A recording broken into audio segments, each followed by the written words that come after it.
It happens to all of us. When we least expect it, we receive a phone call and there's an urgent person on the other end telling us something has just happened to our credit cards. We've been scammed. We've got to fix it right away before the situation gets worse. And the next thing you know, you've just given your credit card information to a complete and total stranger who will actually scam you. And now we've got to go through all that trouble of replacing that credit card and anything that's associated with that credit card. Well, we all fall for scams, and some of us are really more susceptible to it than others. We've got an expert on scams, especially those involving senior citizens, coming up on this week's episode of the State of Greater Western New York Report. As always, it is brought to you by... Each week, our community makes history. Each week, you make history. And each week, there's only one source to turn to for the first take on history. You know what that is? Subscribe to the Sentinel right now to discover the history being made in your own backyard. The Mendon Honeoye Falls Lima Sentinel. More than just your news, it's your history. Welcome, everyone, to this edition of the State of Greater Western New York Report. Join us each episode as we discuss fantastic topics ranging from history to science to the strange and the wonderful, as well as the treasured spirit with which our region has infused America. We challenge you to consider all things Greater Western New York, from our region's very beginnings to how it inspires, how it empowers, and why it is so admired. Here's the host of the State of Greater Western New York Report, Chris Carosa. Hi there, and welcome everyone to this week's episode of the State of Greater Western New York Report. Today, we've got a very inspiring guest. He's going to help us avoid some of the biggest problems that we may have. His name is Dan Lyon. He is a fraud and scam expert from Lifespan in Rochester, New York. Dan, tell us a little bit about yourself. How did you and maybe anybody get involved in this sort of profession? Well, it goes back to a lot of years ago. I'm a retired Monroe County Sheriff's Deputy, Road Patrol. I patrolled the streets of Monroe County for nearly 24 years and was a crime prevention deputy for a short period of time, 8 of those years. And then, it kind of goes hand in hand. Here at Lifespan, we help older adults, and that's kind of what I was doing with the Sheriff's Office, helping people. And now I just help specific people, those men and women over age 60. So tell us a little bit about Lifespan in general. Just what does it do? And it does more than this. So give us some explanation of that. Absolutely. I'm glad to tell you. Lifespan is a not-for-profit organization here in Rochester, New York, and we help basically the entire Finger Lakes region with 30 different programs, all about helping older adults take on the aspects of living longer lives, healthier lives within their home.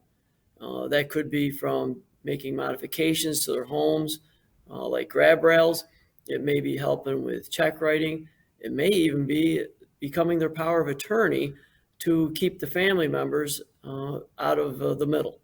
And I work in the elder abuse department, specifically with scams, fraud, and identity theft.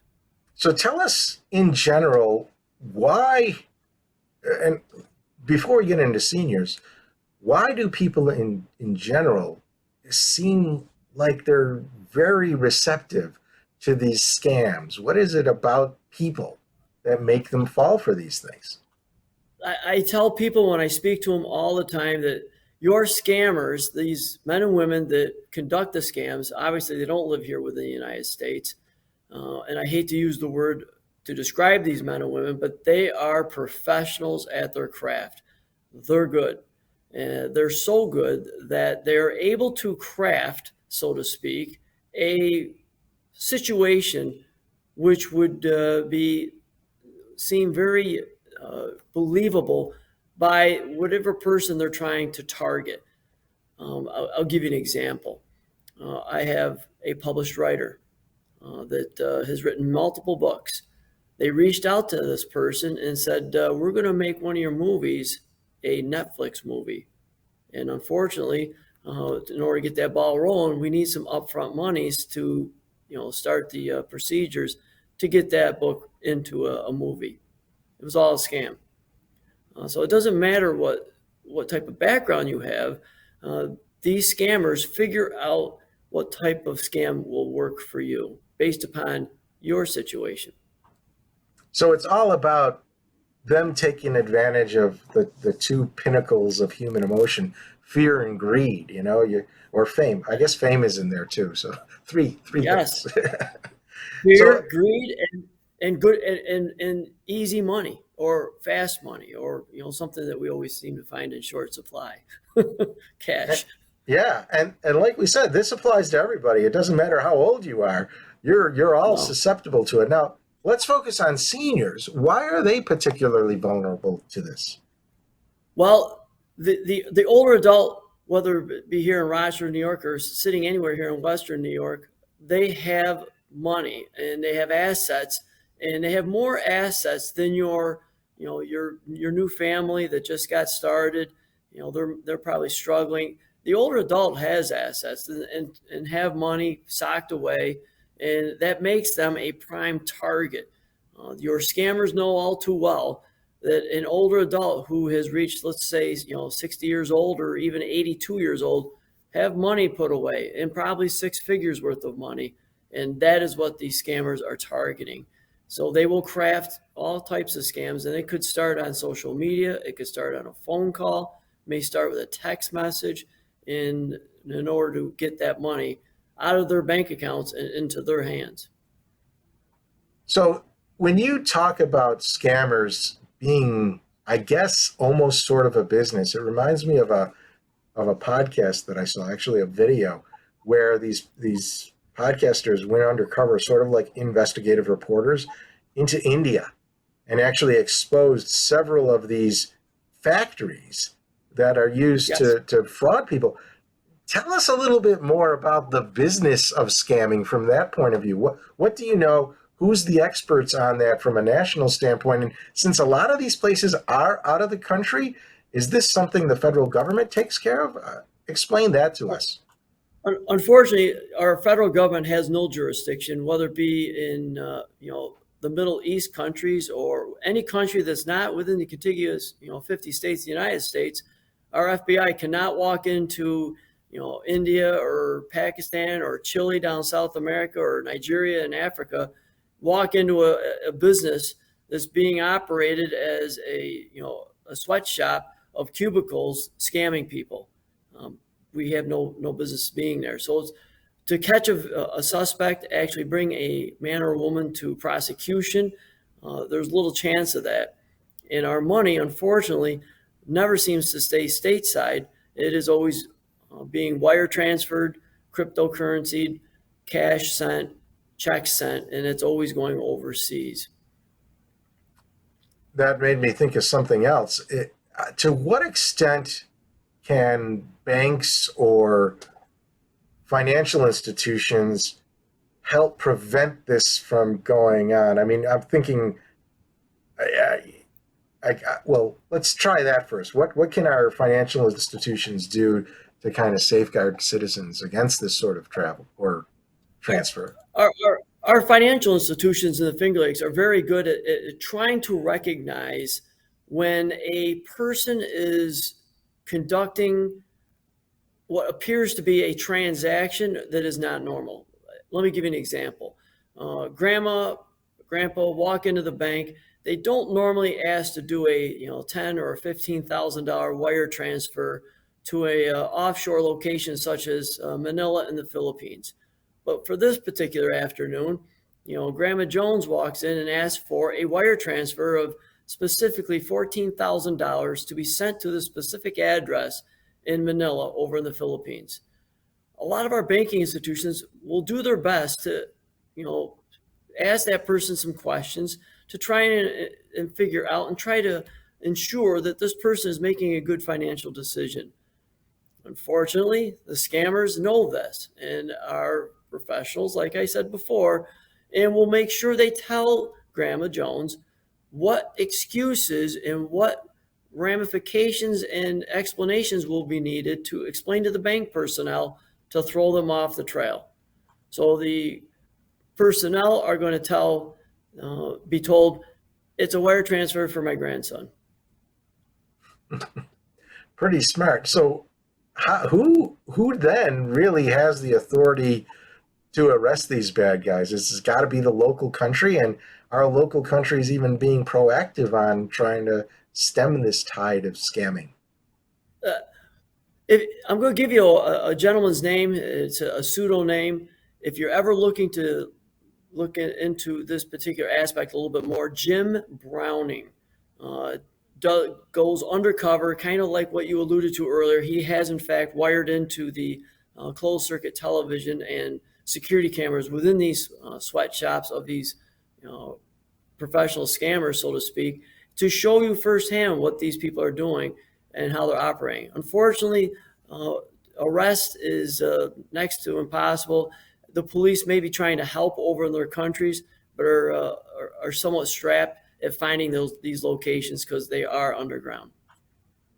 Are these sorry, I'm watching The Sopranos now, so I got to ask this question. So these scammers, are they part of a criminal syndicate that maybe has protection that makes it more difficult for them to be brought to justice? Well, the sheer volume of money that these scammers are taking in is just absolutely mind-boggling. I wish I could tell you that we're dealing in millions, but we're talking in billions of money, U.S. currency, flowing overseas. And it would not surprise either one of us to believe that that money is certainly leading to criminal activity and or supporting criminal activity overseas, which of course, may be directed against us here in the United States. Wow, this is definitely getting scary. Let's take a break right now before we go into some of your questions and also maybe some specific examples of how we can identify scam and how we can prevent it. Actually, how we can help our older generation relatives not get scooped up in this. Again, you're watching the State of Greater Western New York Report. Dan Lyon with us, fraud and scam expert.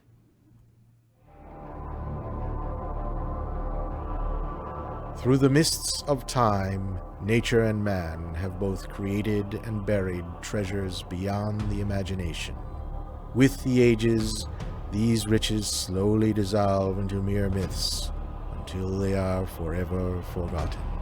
But there are those brave souls who tirelessly cling to the truth, ever seeking to discover the undiscovered, to reveal what has always been there, to uncover the hidden gems of a land thought forsaken but loved by millions.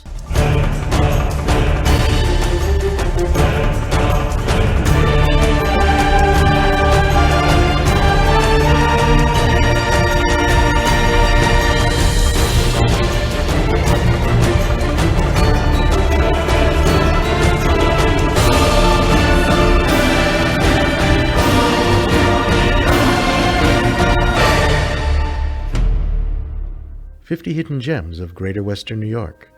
Discover the secrets in your own backyard. Buy your copy now at 50hiddengems.com. Hey, welcome back to the State of Greater Western New York Report. We're talking about scamming and how to prevent it today and this week. So Dan, let's get right to one of the questions that we got from one of our watchers, viewers, whatever you want to call them. So they say they have a mother who's in her early 80s, and she seems to be clicking all these things on the internet, on Facebook or things like that. She's still bright and alert, but incredibly trusting. And they're concerned that one of these days she's going to click the wrong thing. What can they do without necessarily insulting their mother to help make sure that she's protected? Well, clicking the wrong thing on the internet certainly will lead to a text scam and or a possible imposter scam. Both are tactics that our scammers utilize to get people to send money to them. I would always tell anyone using a computer to utilize not only the software that comes with the computer, but to actually go out and purchase additional security software to help protect that computer and that computer user. Unfortunately, use also comes with some responsibility, and it is difficult when people are clicking, not necessarily knowing. And a tech scam can quickly start with, a virus has been found on your computer. The computer screen lights up, flashes and bells and whistles telling you got some type of scam or virus on your computer, and a phone number flashing for support to fix the problem. Unfortunately, there is no problem with the computer. It is all a scam. It's smoke and mirrors. The phone number flashing on the computer screen is nothing more than a phone number that has been spoofed to make it look like it's a local phone number here stateside, but the phone number you are going to call is actually going overseas to a scammer. And he or she will tell you they work for Microsoft, when in fact they do not. So speaking of phones, now we all get these calls on our phones that look like they're coming from our local area code, but they're really not. How did they do this? How did the scammers do that so that it looks like it's a local call? These scammers are so good, and I tell people when I'm out in the public doing presentations, use your voicemail and use your caller ID. If the people are not coming up in your phone as a contact, someone let your voicemail answer it. Let the machine answer it. It is so much easier to make the phone call 30 seconds later to call the person back and tell them, oh, I was busy at the time. I couldn't get the phone in time. Because unfortunately, it's computer-generated phone calls, and they're using spoofing to call and make it look local. So in your experience, what is the most typical type of scam that people fall victim to? Probably the imposter scam. I'll give you a quick example where the bank calls in the afternoon and says, this is Mr. Jones. I'm the bank manager here at your local bank. Of course, they're using the bank that they know this person maybe banks at, and says, we have some security concerns with your checking account. Could you please, before we go any further, we're looking out for your best welfare. Could you please confirm the last 4 digits of your account number before we proceed any further to discuss the situation here with you? Again, fear, desperation is what drives people to give out personal information when they themselves didn't make the call. It was a cold call. So let's go to the obvious question here is, how do the scammers know what bank account you have? Where are they getting that information from? Too oftentimes people are posting information about themselves, and it could be on social media. It could be, on a gaming site. I got a lot of people that have been victimized, unfortunately, by chat boxes while using gaming sites such as Words with Friends. I've had a couple of substantial losses due to clients that have been on that simple website. They're playing Words with Friends, and they got chatted up and befriended. And next thing we know, we've got victims of $200,000 in losses. Holy cow! What's the biggest loss you ever saw? Just shy of 300,000. Oh wow, that's big. What can people do to kind of? Well, there's actually two parts to this question. Is what can people do themselves to help avoid being scammed, and then what can they do to, say, help their older parents avoid being scammed? All right, let's start with the first one. I always tell people, be the referee. Be the man or woman in the black and white striped uniform out on the field. You make the call. Anytime someone's calling you and you did not generate the call yourself, you weren't dialing the number, whatever that man or woman is telling you on the phone, you can't validate. Be mindful that the scammers are professionals, and they will in fact spoof a phone number that looks like it's calling from your local banking institution. So hang up the phone, look up the number yourself, and call your bank back to ensure if there's actually a problem with your financials. 99.9% of the time, there's no problem. It was a scam call that you received. So be the referee, make the call yourself. Second part, if it's a loved one, we need to try and keep track of what they're doing, whether it be online and who they're talking with on the phone. And if we need to, maybe think about securing some of their finances. and moving some of their finances to banks where they have more limited amounts of access to their funds, just to ensure that they're not giving money away. Because too many families that I deal with, unfortunately, by the time the family members realize there's a problem, the family member that has been victimized has already given away $150,000. It's money that won't be recuperated. So I think this is an important thing to repeat, and to the extent you've done it already, but also maybe embellish a little bit. And how do you identify a scammer from out in the vast world? What are some of the characteristics that they have, the telltale characteristics that could make that little red light start flashing in your head? One of the things they're always going to tell you, well, it's always going to be in short supply, or it needs to be a secret. The minute you start hearing, don't tell anyone, we got to keep this a secret, just between ourselves, or whatever if it's money that they've won, lottery type scams, it's all about, it's a scarce item. We want you to get all the money. We don't want anyone else to be eligible for this. Or it's a grant, only you are eligible for the grant. Anytime you're hearing, some type of scarcity, and there's not a lot of, we don't want anyone else to know about it. Grandparent scams go right along with this, with the grandchild. The grandchild will tell grandma and grandpa, don't call my mom and dad.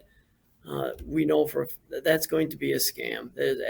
So anytime there's scarcity, fear, desperation, where they're trying to drive fear to make you act and or react immediately, is going to be a scam.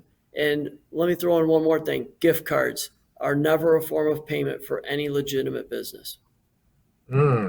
What? Tell us more about that. What's wrong with gift cards?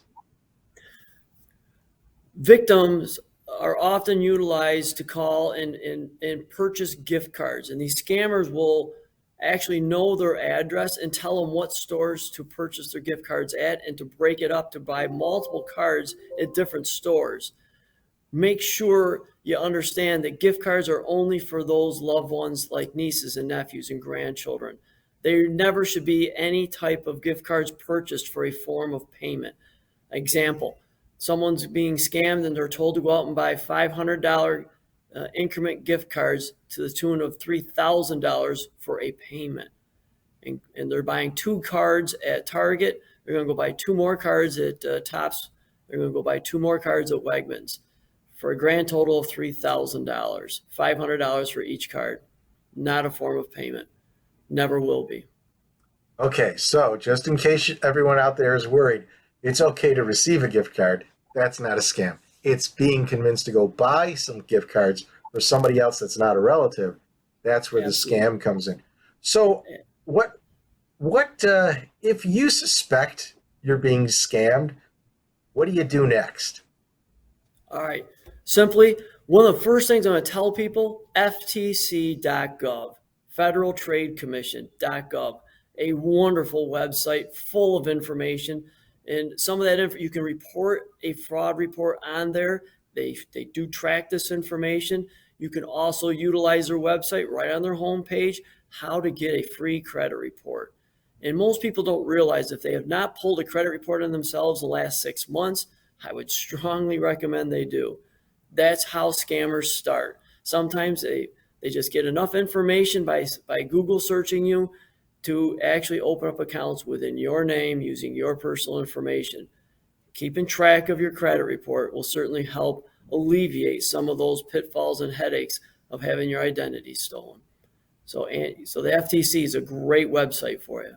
Here's a question that came up. Somebody had their license stolen, and it was replaced, obviously, but now they're finding that there are accounts being set up in their name. How do they fix that? What do they do to fix that? All right, on the FTC's website, they're going to have to fill out a disclaimer, and they're going to have to complete an affidavit on the Federal Trade Commission's website. They'll also need to contact their local PD to get a police report. They're going to take the affidavit from the Federal Trade Commission, and they will need to make a copy and or an email and send it to every single place that they typically would do business with, especially those places that are your monthly, billing. So if you have your RG&E set up the bill directly from your Visa card, you're going to need to send them a copy of that affidavit that you've been compromised, and anyone else who has automatic billing coming out of that credit card. Is there any chance? So what we're talking about, that's identity theft. So that's the precursor to worse things to come. But let's assume now the worst things have happened and your money is gone. It's been taken out of your account, whether by you or somebody else. What are the realistic chances of ever recovering those lost funds? Slim to none. To be perfectly honest with you, once the money has been, typically there's 4 forms of payment the scammers are utilizing. They're utilizing obviously cash, checks, which are personal, wire transfers, and cryptocurrency. They're the top 4 forms of payment, along with gift cards, which is similar to cash. And once that money is given to a scammer, unfortunately to recoup it is next to impossible. We do have limited resources here in New York State through the Office of Victim Services. And if you contact your local police department, get a police report, and or call us here at Lifespan, we can help walk you through the process of getting minimal amounts of money back, upwards of $100 per claim, no more than $500 at max for a particular victim. That's 5 different claims, which would basically mean they purchased 5 gift cards on 5 different dates, or sent a personal check or a wire transfer 5 different times, utilizing different times of the day. So not really good news. No. All right. So this is going to frustrate people. And I think the normal reaction is, well, if the authorities can't do something about it, I'll do it myself. Is that wise, or does that just make things worse? You're not going to be able to find these people. Unfortunately, they are all operating in countries overseas, and they operate out of back rooms and sweatshops, so to speak, basements. They literally have, and they move. They're constantly on the move because they know the IP addresses of the computers are being tracked. So they're constantly moving. They're not in any one location for any length of time because they don't want to be traced either by the local authorities of whatever country they're currently sitting in. I'm just getting more depressed with this. All right, so let's be a little bit more proactive here. So a lot of people go online to do shopping, especially since COVID, whether it's eBay or Amazon or any other of these places. Even I suppose you can do it with Wegmans. What sort of protections could they put in place with their online shopping or their online accounts that would maybe reduce the possibility of being scammed? Always be careful to make sure you're using the correct website for the organization you're looking to do business with. Whether it be, let's say, Amazon, make sure you got the correct address up there in the box for the address. Make sure you do not use a debit card. Always use a credit card. A credit card will give you more insurance and better protection if there is, in fact, a fraudulent use of that credit card. And be savvy. And don't be careful clicking on anything that's asking for any personal information. You better be sure that little lock in the address box is in fact closed, because anything else that you're typing in, if that lock is open, you are open to having your personal information divulged to the scammers or to anyone else. So we're about ready to wrap things up here. So let's summarize or recap some of the things that you've got to be wary of. First of all, these scammers are professionals. There's pros. There's probably a scammer hall of fame somewhere in a country that's undisclosed. So they know what they're doing. They're practiced, and they target you specifically. So Yes. Everything there is about you to know, you have to assume they know. What does that mean? Well, unfortunately, it means don't trust anybody, or at the very least, trust but verify. so that you know that, like you said, Dan, that the website that you're going to is the actual website. And one trick about this with websites, let's say you're going to Microsoft. Microsoft is Microsoft.com. It's not Microsoft.joesgarage.com. So that's a trick they use. They put Microsoft dot before the actual website. So actually check the name of the website that comes before the .com or .org or whatever the dot. And, you know, that dot and the three-word thing. So there's another dot, too. That, anyways, very complicated. Just be real careful out there. I guess that's the best way to put it. And, hey, you know, if you want to ask questions to our guests like we've had today, just go to Greater Western New York, state of greaterwesternnewyork.com. There you go. That's an example of the dot before the actual website name. Sign up. It's free. You'll be notified every Thursday morning when the show is going to be on, who's going to be on. It airs every Thursday at noon. It's archived at our website shortly thereafter. So if you can't see it, you can see it then if you can't see it live. Or if you're a member of Facebook, like our page, Greater Western New York, and you will be notified when the show is rebroadcast every Sunday at 1:30. Likewise on YouTube, subscribe to our YouTube channel, Greater Western New York, and YouTube will notify you when it's rebroadcast at 1:30 on Sunday. So with that, Dan, again, thank you very much for being a part of today's show. You've been extremely informative, if not depressing, but informative is very important. You're obviously very knowledgeable about this subject, and I'm sure that people can contact you or Lifespan if they want to learn more, but it's just been tremendous. And thank you all for watching today's show and participating. We'll see you all next week on the same channel. Bye-bye.